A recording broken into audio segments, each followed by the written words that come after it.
अस्सलाम वालेकुम मेरे सादा से पाकिस्तानियों, मेरा नाम रेहान तारिक है और आप मेरा यूट्यूब चैनल और फेसबुक पेज देख रहे हैं। मुल्क इस वक्त सल्तनत शुगलिया का मंजर पेश कर रहा है और बड़े बड़े शुगल हो रहे हैं। आम आदमी इस वक्त महंगाई के बोझ तले दबा हुआ है और उसकी महंगाई का जिस तरह से फी ज़माना मजाक उड़ाया गया है, वो पाकिस्तान तहरीक इंसाफ की हुकूमत हो, पाकिस्तान मुस्लिम लीग नून की हुकूमत हो या अब केयर टेकर सेटअप हो, इस केयर टेकर सेटअप में भी अरबाब इख्तियार ऐसा शुगल लगा रहे हैं कि मुझे ये कहने पर मजबूर करते हैं कि ये सल्तनत शुगलिया है। मैं क्यों कह रहा हूँ? जो वफाकी वज़ीर तवानाई मोहम्मद अली साहब हैं, वो हमें ये बता रहे हैं कि बिजली और गैस महंगी होने से महंगाई होती है, महंगाई होने से बिजली और गैस महंगी नहीं होती है। हमने तो महंगाई की ये डेफिनेशन सुनी थी कि जब अशियाए खुरोनोश या अशियाए ज़रूरिया आम आदमी की दस्तरस से बाहर हो जाएं, उसकी क़ुव्वत ख़रीद से बाहर हो जाएं, तो इसका मतलब यह है कि महंगाई हो गई है और महंगाई हो रही है। इसको इन्फ्लेशन कहते हैं। अभी इस महंगाई को बयानिए के तौर पर पाकिस्तान मुस्लिम लीग नून अपनी कैंपेन का हिस्सा बनाए हुए हैं। अब पाकिस्तान मुस्लिम लीग नून की सोशल मीडिया टीम क्या शुगल लगा रही है, वो ये बताते हैं कि 21 अक्टूबर एक ऐसा डिसाइसिव मोमेंट होगा कि इस 21 अक्टूबर का दरिया पार करने के बाद मुल्क में चीनी, घी, दालें, आटा, सोना ये सब महंगा हो जाएगा। यानी मुल्क में रावी चैन ही चैन लिखने लगेगा। और उन्होंने सोशल मीडिया के ऊपर एक वीडियो बना के पोस्ट की है, जिसको देखकर भी मैं ये कह रहा हूं कि इससे बड़ा शुगल कोई नहीं हो सकता। यानी भारत चांद पे पहुंच गया है, डिजिटल मीडिया तरक्की कर चुका है, अच्छे अच्छे एक्टर्स आपको मिल जाते हैं, अच्छी वीडियो प्रोडक्शन मिल जाती है, अच्छा कंटेंट मिल जाता है, एक अच्छा आइडिया मिल जाता है। लेकिन पाकिस्तान मुस्लिम लीग नून की सोशल मीडिया टीम अभी भी 80s और 90s से बाहर नहीं आ पा रही है। अब वो क्या शुगल लगा रहे हैं, जरा उसकी एक झलक भी आपके सामने रखते हैं। ना पैड़ा 6 साल हो गए मंगनी कीते हैं मुंडे दी, हुण तू मैनू दिन दे, अज मैं कुड़ी ब्याह के खड़नी है, आप मैनू दिन दिओ। चाचा जी 21 तरीक तो बाद 21 तरीक ਨੂੰ तेरे ਪਿਓ ਦੀ कमेटी निकलनी? ਪਿਓ ਦੀ ਨਹੀਂ, ਪੂਰੇ ਮੁਲਕ ਦੀ ਕਮੇਟੀ ਨਿਕਲਣੀ ਹੈ। मैं तो पाई भी नहीं। ओहो चाचा जी तुसी नहीं समझोगे, साडा मतलब है कि 21 तरीक ਨੂੰ नवाज शरीफ साहब मुल्क च वापस आ रहे ने ते उन्हां दे आन तो बाद चीनी सस्ती, घ्यो सस्ता, चावल सस्ते, फिर तो सोना भी सस्ता हो जाना जे। तो पाकिस्तान में यानी सल्तनत शुगलिया में इस वक्त जो एंटरटेनमेंट का सामान है वो आप सबने देखा। ये देखिए, ये सुनिए और सर धुनिए कि कैसे कैसे लोग आपकी मफलूकुल हाली का मजाक उड़ा रहे हैं। अब हमें यह बताया जा रहा है कि 21 अक्टूबर के बाद मुल्क का मंजरनामा बिल्कुल तब्दील हो जाएगा, मुल्क में दूध और शहद की नहरें बहना शुरू हो जाएंगी। 21 अक्टूबर को ऐसा क्या होने जा रहा है? सबको पता है कि पाकिस्तान मुस्लिम लीग नून ने तारीख दी है कि 21 अक्टूबर को मियां मोहम्मद नवाज शरीफ वतन वापस पहुंच जाएंगे। लेकिन ये तारीख भी कितनी हकीकी साबित होती है, इसका तायुन पाकिस्तान में नहीं बल्कि लंदन में हो रहा है। लंदन में बड़े एक बार फिर सर जोड़कर बैठे हुए हैं पाकिस्तान मुस्लिम लीग नून के करता धरता, जो मुलाकातें कर रहे हैं। बार बार एवन फील्ड अपार्टमेंट्स के अंदर फैमिली के लोग मिलकर रीअलाइनमेंट कर रहे हैं, पोल शिफ्टिंग कर रहे हैं, कायद को समझाने की कोशिश कर रहे हैं कि अगर आप ये करेंगे तो आपकी वतन वापसी की राह आसान हो जाएगी, अगर आप ये करेंगे तो आपकी वतन वापसी की राह के अंदर रोड़े अटकाए जाएंगे, रुकावटें हो जाएंगी। अब ताज़ा तरीन खबर ये है, और गुज़श्ता रोज़ अपने प्रोग्राम दस्तक में भी लंदन से सहाफ़ी सफ़ीना खान साहिबा ने एक स्टोरी दी थी, एक्सक्लूसिव स्टोरी है, और अब वो खबर सच साबित होती हुई भी दिखाई दे रही है कि किस तरह care taker prime minister UN general assembly के इजलास में शिरकत करने के बाद कल आखिरी रोज था और आखिरी रोज उन्होंने पाकिस्तानी सहाफ़ी कम्युनिटी से गुफ्तगू भी की, एक प्रेस कॉन्फ्रेंस की, और उसके बाद अब बताया जा रहा है कि वो लंदन पहुंचेंगे और लंदन में उनका क़याम 3 रोज का होगा। उसका जो प्रोमिनेंट एजेंडा है, यानी बुनियादी बात यह है कि उन्होंने कायद पाकिस्तान मुस्लिम लीग नून जनाब नवाज शरीफ साहब से मुलाकात करनी है। इस मुलाकात को खुफिया रखा जाएगा। वैसे तो खुफिया क्या रही मुलाकात, अब तो आउट हो गई है। ये इन कैमरा इजलास होगा और कहा यह जा रहा है कि ज़ोहराने या इशाइये पे पाकिस्तान मुस्लिम लीग नून के चंद लोग बैठेंगे। चंद लोगों से मुराद मियां मोहम्मद नवाज शरीफ है और उनकी मौजूदगी में शहबाज शरीफ साहब भी मौजूद होंगे और केयर टेकर प्राइम मिनिस्टर बैठेंगे और ये मुलाकात इंतहाई डिसाइसिव और क्रूशल होगी। इस अहम मुलाकात में इस्टेब्लिशमेंट का यानी ताकतवर हलकों का अहम पैगाम मियां नवाज शरीफ तक पहुँचाया जाएगा और जाबिन के तौर पर शहबाज शरीफ को इस मुलाकात में बिठाया जाएगा।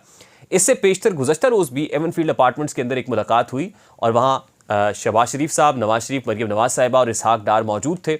इस मुलाकात में जाने से पहले शहबाज शरीफ साहब मीडिया के सामने आए। मीडिया के सवालों का जवाब देते हुए उन्होंने कहा कि गुजरांवाला के अंदर कोई मुलाकात नहीं हुई, किसी ताकतवर शख्सियत से नहीं मिले और किसी का पैगाम लेकर वो लंदन नहीं पहुँचे हैं। उन्होंने ख़बरों की तरदीद तो की है, लेकिन अभी भी ज़रा ये बता रहे हैं कि कुछ मुलाकातें तो हैं जो पाकिस्तान में हुई हैं और वो मुलाकातें उन्होंने मजबूर किया है शहबाज शरीफ साहब को कि वो लंदन वापस पहुँचे। और फिर इसकी एक डायमेंशन ये भी है कि केयर टेकर प्राइम मिनिस्टर ने क्योंकि लंदन पहुंचना था मियां नवाज शरीफ से मुलाकात के लिए, तो इसलिए ताकतवर हलकों ने यह पैगाम शहबाज शरीफ साहब तक पहुंचाया कि आपका इस मुलाकात में होना बहुत ज़रूरी है, क्योंकि शहबाज शरीफ साहब खुद भी कहते हैं कि वो इस्टेब्लिशमेंट की आंख का तारा है।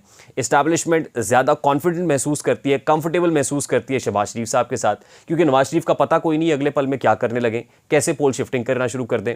अब इस मुलाकात में क्या कन्वे करना है, जाहिर है अगर मियां नवाज शरीफ साहब को वापस पहुंचना है तो मियां नवाज शरीफ को भी बहुत सारी गारंटीज चाहिए, लेकिन वो गारंटीज वन साइडेड नहीं होंगी, वो गारंटीज एस्टैब्लिशमेंट को भी चाहिए कि मियां नवाज शरीफ अगर पाकिस्तान पहुंचेंगे तो ये रेड लाइन है, इस रेड लाइन को क्रॉस नहीं किया जाएगा। अगर इस रेड लाइन को आपने क्रॉस किया तो बसूरत दीगर ये कुछ हो जाएगा। अब क्या कुछ हो जाएगा उसका हल्का सा मंजरनामा हमें नैब केसेस की सूरत में दिखाई देता है। नैब खासा मुतहर्रिक हो गया है और इस मुलाकात से पहले ही एक प्रेशर बिल्डिंग के तौर पे खबर जो इस वक्त फ्लोट हो रही है वो ये है कि चेयरमैन नैब ने GHQ की खिदमात भी हासिल कर ली हैं, यानी वहाँ से कुछ जो सर्विंग मेजर जनरल्स हैं और कुछ कर्नल्स हैं उनकी खिदमात हासिल की जा रही हैं और उनकी नैब के अंदर कुछ अपॉइंटमेंट्स होंगी, यानी वो नैब में डेपुटेशन के तौर पे डेपुटेंट के तौर पर काम करेंगे और कुछ केसेस को बड़ी तेज़ी से भुगताएंगे भी। ये तो हमने सुना था कि जाके एहतसाब अदालत के जजेस के कान में वहाँ पर कुछ सर्विंग कर्नल पहुँचते हैं और फिर ऐसी वीडियोस भी हमने देखी थी और फिर फैसले लिखवाए जाते हैं, तब्दील कर दिए जाते हैं। लेकिन बराह रास्त कुछ लोगों को डेपुटेशन के ऊपर वहाँ पर अपॉइंट किया जाना और उनके तरीके से कौन सा केस टेकअप करना है, किसको कितनी जल्दी फैसला करना है, किसका मंतकी अंजाम तक पहुँचाना है, ये सब फैसले बराह रास्त अगर कंसर्न क्वार्टर से होने लगेंगे तो इसमें पैगाम है बहुत से लोगों के लिए।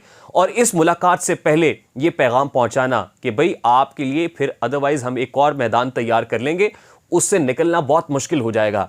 यानी जाहिर है जब आपने किसी से कोई बात मनवानी होती है तो फिर आप उसको एक हौलनाक मंजर भी दिखाते हैं, आप एक ग्राउंड सेट करके बताते हैं कि भाई बसूरत दीगर आपको इसका सामना करना पड़ सकता है।